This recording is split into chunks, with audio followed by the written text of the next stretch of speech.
Peace, family. I love you all. I hope everyone's having a wonderful day today. Today, I'm just going to make a really quick video and I'm going to discuss and ask you a question. Are you your family's ambassador? And I'm basically going to let you know how to tell if you are your family's ambassador. Most likely, if you're watching this channel, you are. So, most of us in the West, our families have come from primarily monotheistic religions, and a large majority of these, pretty much all of them, view honoring the ancestors or communing with the dead and honoring the dead, showing reverence to them. It's definitely looked down upon, and they'll tell you you're doing witchcraft and you're gonna die and go to hell, or so many different things. You're a sinner. But it's very important to understand that the ancestors are a part of you. So literally all of your ancestors, every bit of information from the beginning of time all the way down the line to you, that energy is within your DNA.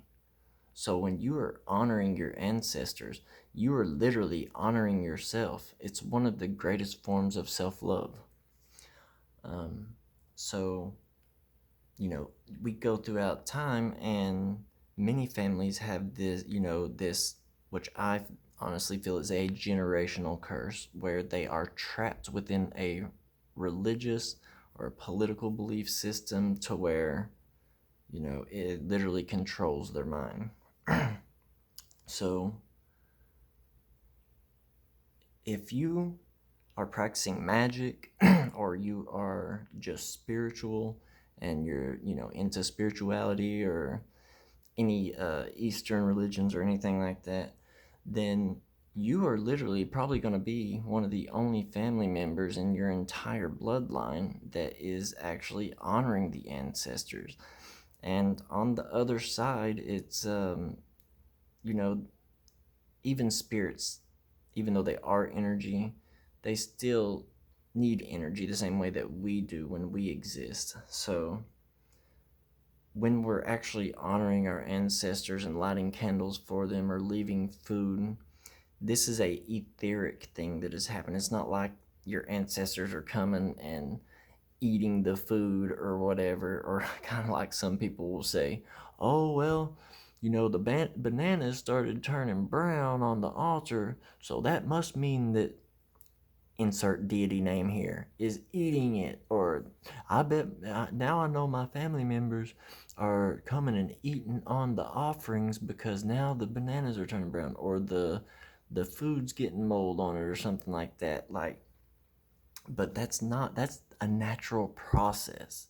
That's kind of being spooky with it. But I do see where people get that because it's a symbol to the subconscious mind that, oh, okay, they're actually getting the energy off of it.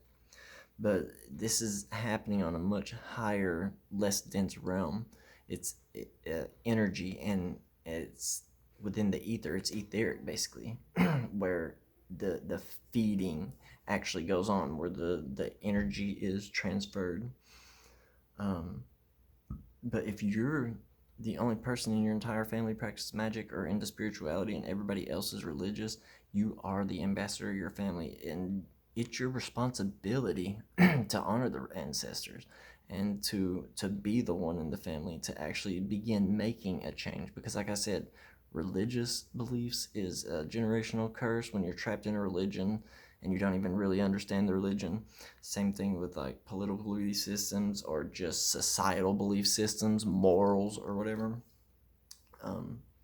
So, and another thing, peace to the goddess, Conjure Queen had mentioned how like even health things are like generational curses. So if you claim, yeah, my family has heart disease, yeah, my family has cancer or whatever, you're consciously you're putting that into the subconscious, and it will literally replay it like a computer system or something like that.